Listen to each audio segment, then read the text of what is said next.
दोस्तों नमस्कार। जब से अजीत पवार जी का स्टेटमेंट आया है कि हम लोग सब एकत्रित थे सरकार गिराने में और उसमें अडानी साहब भी थे, उसी समय से भूचाल आ चुका है पूरे राजनीतिक परिदृश्य में। भारत के पूरे राजनीतिक परिदृश्य को बदल डाला गया है। आमूल चूल इसमें सुधार होने की अब संभावना हो रही है। तो आखिर हुआ क्या है, यह ज्वालामुखी फटा कैसे और फटने का कारण क्या है, ये सारी चीजें हैं। इसमें प्रधानमंत्री तक संलिप्त हैं।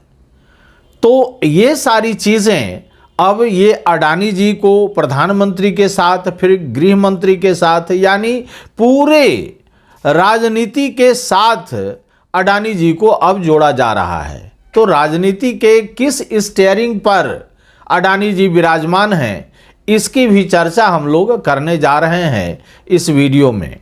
लेकिन इसके पहले कि हम इस वीडियो को स्टार्ट करें, आपसे सप्रेम निवेदन है, रिक्वेस्ट है कि आप इस चैनल को सब्सक्राइब करें और यदि यह वीडियो आपको अच्छा लगे तो इसे लाइक ज़रूर से ज़रूर कर दें और अपने फ्रेंड सर्किल में इसे शेयर भी करें। तो आइए हम लोग वीडियो स्टार्ट करें। पहला मार ये पड़ा है, अभी देखिए चुनाव का समय है और चुनाव के समय में सभी पार्टियां अपने इज्जत आबरू को ढकने का प्रयास करती है, उसको एकदम सरे बाजार ये नंगा करने का प्रयास कोई नहीं करती है। लेकिन इन्होंने तो सबको नंगा करके रख दिया है। यानी अजीत पवार जी का जो स्टेटमेंट आया कि सरकार गिराने में कौन कौन थे, शरद पवार जी थे, गृह मंत्री थे, अडानी साहब थे, फडणवीस साहब थे, ये सारे के सारे शिंदे साहब थे और वे खुद भी थे। तो इतने सब लोग जब वहां जमा हुए थे तो इसका क्या मैसेज क्या जाता है, हम इस पर चर्चा नहीं करेंगे। हम ये चर्चा करेंगे कि ये मैसेज क्या जाता है भारत के राजनीति में, भारत के पॉलिटिकल जो प्लेटफॉर्म है हमारे यहाँ, उस प्लेटफॉर्म पर यह किस प्रकार का मैसेज क्रिएट हो रहा है। यानी अडानी साहब, देखिए ये सब लोग यदि रहते तो कोई दिक्कत नहीं होती, लेकिन यहां अडानी साहब जो प्रेजेंट हैं इसी से आग लगी हुई है कि अडानी साहब एज ए कॉरपोरेट यहां पर उपस्थित हैं। ये क्यों, क्या हो रहा है? डेमोक्रेसी को हम लोग दूसरे वे में परिभाषित करने जा रहे हैं। इसके पहले भी होता आ रहा है, जब से 1951-52 से जब से इलेक्शन है तब से जो भी राजनीति के जो पंडित हैं वे सभी जानते होंगे क्या होता था। जितने भी औद्योगिक घराने हैं वे सब चंदा देते थे। ये जो सरकारी चीज़ें थी अब उसमें से किसी प्रकार से फायदा तो होता ही होगा, उस फायदा में से कुछ जो है यहाँ राजनीतिक पार्टियों को दे दिया करते थे। जो सत्ता पक्ष में थे उनको थोड़ा ज़्यादा मिलता था और जो इधर उधर थे उनको थोड़ा कम, लेकिन सबको मिला जुला करके दे दिया जाता था। इसके अतिरिक्त और किसी भी प्रकार की भागीदारी उद्योगपतियों की नहीं थी, कॉरपोरेट घराने की इसमें और कोई भागीदारी नहीं होती थी। लेकिन इधर प्राय 10 वर्षों के अंतराल में यदि आप देखिएगा तो इन लोगों की पूछ इस प्रकार से बढ़ गई है कि ये सरकार को बदल सकते हैं, सरकार को गिरा सकते हैं, बना सकते हैं। सारी चीज़ें इनके हाथों में आ चुकी है। कहाँ कितना पैसा खर्च करना है, किस सरकार को बनाने में, बिगाड़ने में, सारा चीज़ इनके हाथ में आ गया है। पहले रिमोट कंट्रोल से किया करते थे, अब तो स्वयं विराजमान हो जाते हैं सरकार को बनाने और बिगाड़ने में। इसमें कोई अतिशयोक्ति नहीं होनी चाहिए कि अब पहले जो प्रजातंत्र का परिभाषा था कि democracy is of the people और for the people and by the people, उसके स्थान पर यहां पर क्या हो रहा है कि यहां डेमोक्रेसी नहीं, यानी कंट्री जो है, हम लोगों का जो डेमोक्रेसी है किसका है, of Adani, by Adani, for Adani, ये सारा चीज इसी पर चल रहा है। तो यदि ऐसा कहा जाए तो इसमें मुझे नहीं लगता कि कहीं कोई गलत स्टेटमेंट आ रहा है। ये क्या कर रहे हैं क्या? देखिए, वहां पर हरियाणा में तो जो हुआ सो हुआ, उसकी भी चर्चा नहीं करेंगे।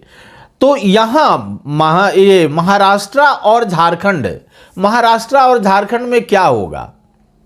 देखिए, बीजेपी यहां हर हालत में यह चुनाव जीतना चाहती है। अब उसके लिए साम दाम दंड भेद सारी चीजें अपनाई गई हैं।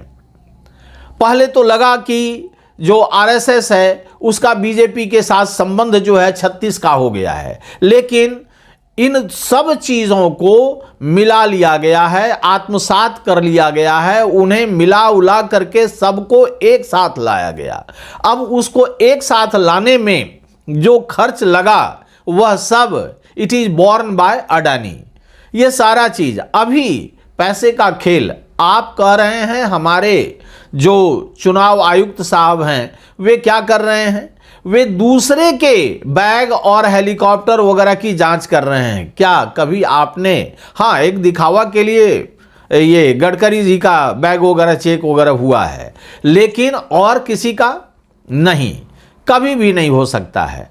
क्योंकि वहां पैसा, जैसा संजय राउत बता रहे थे कि पैसा करोड़ों का करोड़ एकदम पहुंच चुका है।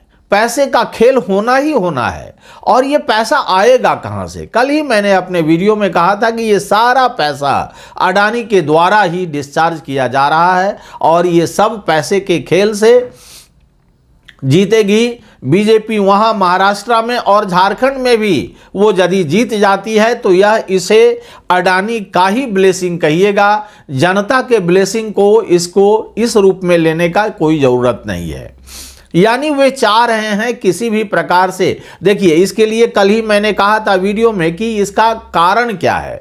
एक तो सत्ता मिलेगी, किसको मिल जाएगी? बीजेपी को सत्ता मिलेगी तो उसका कॉन्फिडेंस और पीपल में उनकी जो माने क्रेडिट है वह बढ़ेगी। और दूसरी तरफ क्या हो जाएगा? जिसने पैसा लगाया, प्रॉफिट तो उसको होना चाहिए। पैसा लगाया अडानी ने, अडानी को देखिए वहां पर क्या हो रहा है। महाराष्ट्र में लाखों करोड़ रुपया का जो रियल एस्टेट का जो कारोबार है वह इनको दे दिया गया है, यानी ये धारावी का। तो इस प्रकार से यह माने केवल पैसा और पैसा ही है, इसमें दो राय नहीं है। अभी देखिए, इनका शेयर जब माने नीचे गिर गया तो शेयर नीचे गिरने के बाद इन्होंने एक फोटो जो है पूरे यूरोपियन यूनियन के जितने भी 4 प्रमुख देशों के एम्बेसडर थे उनके साथ फोटोग्राफी करके उसको जो है पब्लिक कर दिया गया। क्यों किया गया? कि इसमें दिखाया गया कि देखिए हमारे साथ इतने लोग हैं, इनके इतने लोगों का इन्वेस्टमेंट हमारे यहाँ आ रहा है, तो इसका मतलब कि हमारा जो शेयर है वह ऊपर उठना चाहिए। आपको मालूम होना चाहिए कि ये औद्योगिक घराने क्या करते हैं। आप देखिए एलन मस्क का, उन्होंने तुरंत ट्रंप के साथ, देखिए उगते हुए सूरज को सब सलाम करना चाहता है, सब प्रणाम करना चाहता है। एलन मस्क ने देखा कि अब इनकी बारी है तो उन्होंने पूरा अपना ताकत झोंक दिया, जीत गए। अब जीत गए तो इसके बाद इनका जो शेयर है किस प्रकार से उबाल खा रहा है सो आप बताने की जरूरत नहीं है। वही तो अडानी चाहते हैं कि बस इस सरकार की क्रेडिबिलिटी बनी रहे और इसके बाद हमारे शेयर का दाम जो है माने दिन दूना रात चौगुना के रूप में ये बढ़ता चला जाए, ये चाहते हैं। और इसीलिए इनको ज़रूरत है यहाँ के कोल माइंस वगैरह का जितना भी मिनरल्स है उस पर इनकी पकड़ मजबूत होनी चाहिए।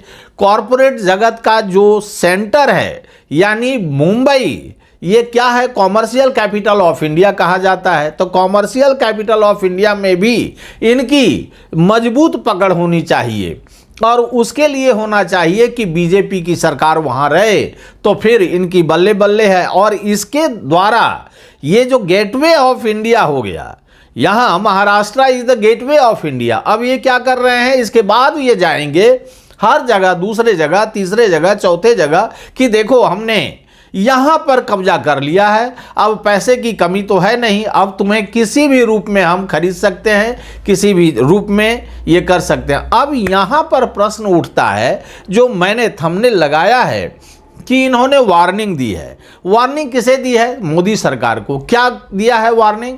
देखिए, मेरा जो शेयर है वह नीचे जा रहा है, इस पर आप कुछ करना है। यानी क्या करना होगा?